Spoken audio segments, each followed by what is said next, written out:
And we're live. How's everybody doing? As I'm sure you can see, this is a slightly different format from our usual live streams. I'm here at a gathering in the heart of Tel Aviv.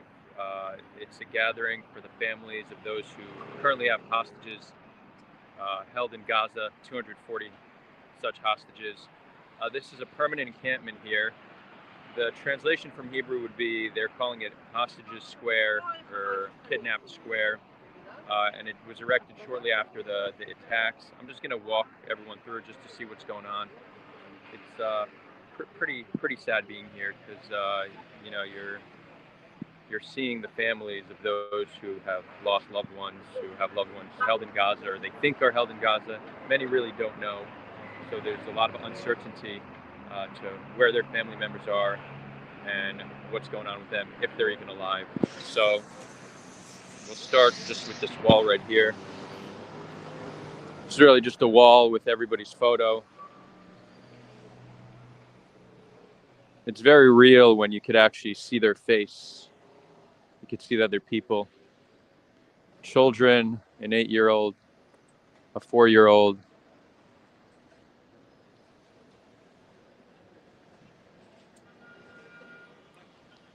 And really the idea of this encampment is to pressure the government to do more to release them, right?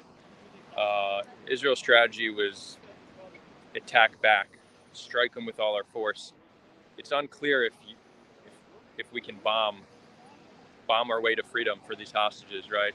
Um, there are reports that some hostages have already been killed by airstrikes. We don't have confirmation on that, but it wouldn't be surprising if that really was the case.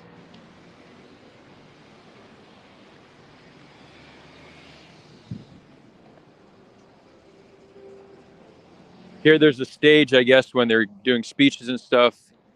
Here there's a table set with a chair for every hostage. A table of 240 chairs.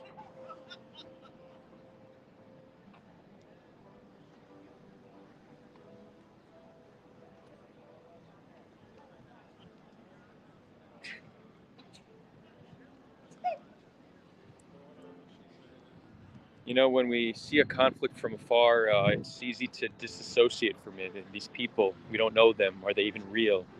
But, you know, being here, seeing the families, it very much brings the tragedy to life.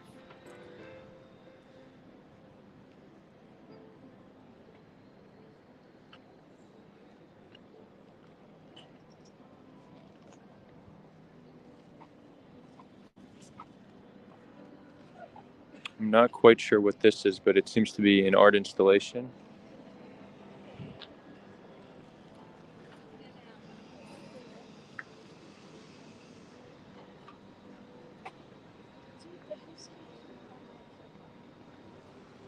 And here we're seeing tents. Why tents? Family members are sleeping here. They're not even going home. This has been their life since October 7th. It's all they do, all they see, all they think about. Quite tragic. Quite tragic. Um, this is really the gist of it. Well, I guess there's some more installations that I will bring you through.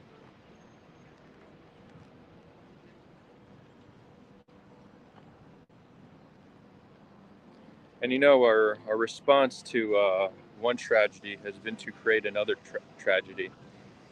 And you know, many justify it by saying, what can we do? You know, Israelis at the death of civilians, but they don't see any other option. So they're supportive of Israel doing whatever it takes to defeat Hamas. And if that requires civilians dying, then Israelis will be okay with it. They see it as part of an unfortunate part of an important mission. You know, that said, I'm sure there's always another way to approach things. Um, there's always a greater consideration we can take for human life. So while it's not hard to understand why many are in support of the retaliation, I do pose a question of what is a better approach? I'm sure there is. Um, it requires a thoughtfulness and a level of creativity. Um, but I think there's always room for a greater consideration for human life. This is an installation. Let's see what it says. On October 7th, more than 240 innocent civilians, including women, elderly people, children, and infants, were kidnapped into Gaza by Hamas terror organization. This installation is a reminder that some of our missing loved ones are still here and can be saved. A reminder this could have easily been us instead of them. A reminder that hope, like light, will never stop to shine. A reminder that we are all beings of light. It's beautiful. And so it's mirrors, so you could see yourself in the mirror. It could have been you. It could have been you. So I'm imagining there's 240 mirrors here.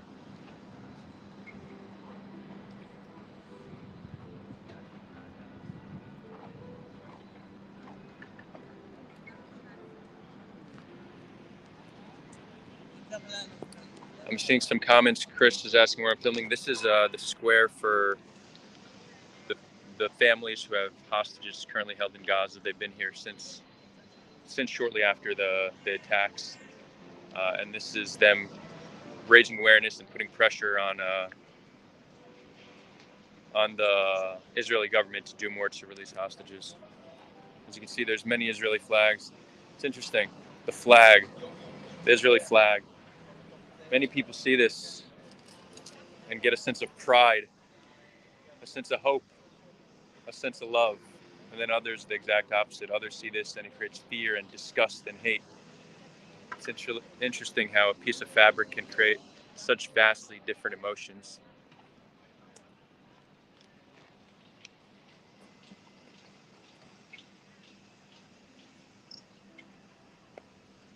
So Lizzy Bram goes, "You're sure there's a better approach, but Hamas is only consideration for death. They cannot and will not accept anything but the death of Jews in Israel. You cannot reason with that." So I actually disagree. I think that Hamas very, very much are self-interested, and they will do what is needed for their own self-preservation. Um, so I think it's very easy to just see them as this irrational death cult that will just kill no matter what. But the people at the top are a little bit more sophisticated than that, have slightly deeper considerations than just kill everybody by any means necessary. And given enough pressure and the right conditions, uh, there are other approaches that are possible.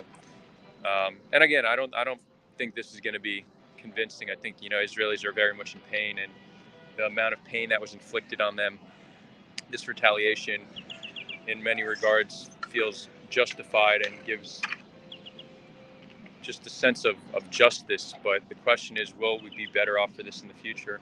I think it's hard to know. And if we're not better off for this, then everyone died in vain. And if we care about returning the hostages, it's unclear that we can bomb them to freedom. It seems like we very well may have already killed a few in our airstrikes. So it's very easy to just say they deserve it, let's get them. But I think we should take a moment and reflect and think that not only is that not the only approach, that there might be other approaches. And even if, let's say, we decide that we need to destroy Hamas, there are levels of proportionality that are certainly up for discussion, right? Um, Israel could make more of an effort to harm less civilians. That's an option. They could have negotiated the release of hostages before any military action.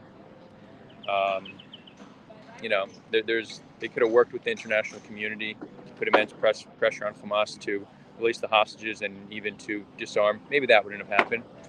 We could have closed off Gaza, not let anything in, put immense pressure on them, essentially by creating a slow humanitarian crisis by not letting any food or water or electricity in.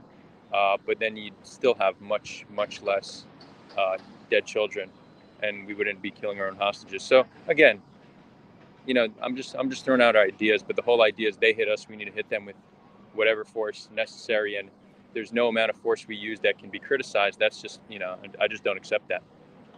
Don't accept that.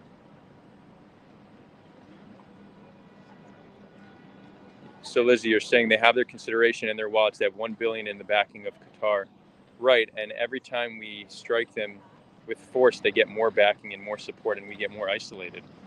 So, if when all is said and done, Hamas is defeated, I think we'd be able to look back and see, okay, you know what, it was worth it. Um, that's given they're not replaced by something just as bad or worse. Um, but our past operations in Gaza have been bomb, bomb, bomb. It's okay. They hit us. We could hit them. What do we have to show? Dead civilians, a more radicalized population, a more isolated Israel, and a more popular Hamas. Is that worth killing civilians? Probably not. So I don't accept that. We've done everything we can, and this is the only way. That really requires a great lack of creativity.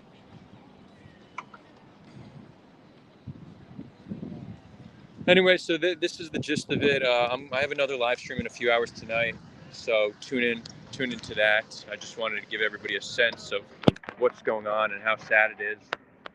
Um, we also started a project with a friend of mine, Max, who's interviewing the families of those who have family members held in Gaza, to hear about them, to really see the humanity, to humanize these people, to see that these are real people who are suffering from really a horrific tragedy, one that's hard to imagine. It's hard to imagine what it's like having a loved one held captive. Um, and with that, sending you all love. Challenging times without a doubt, but we can make it through this. We can.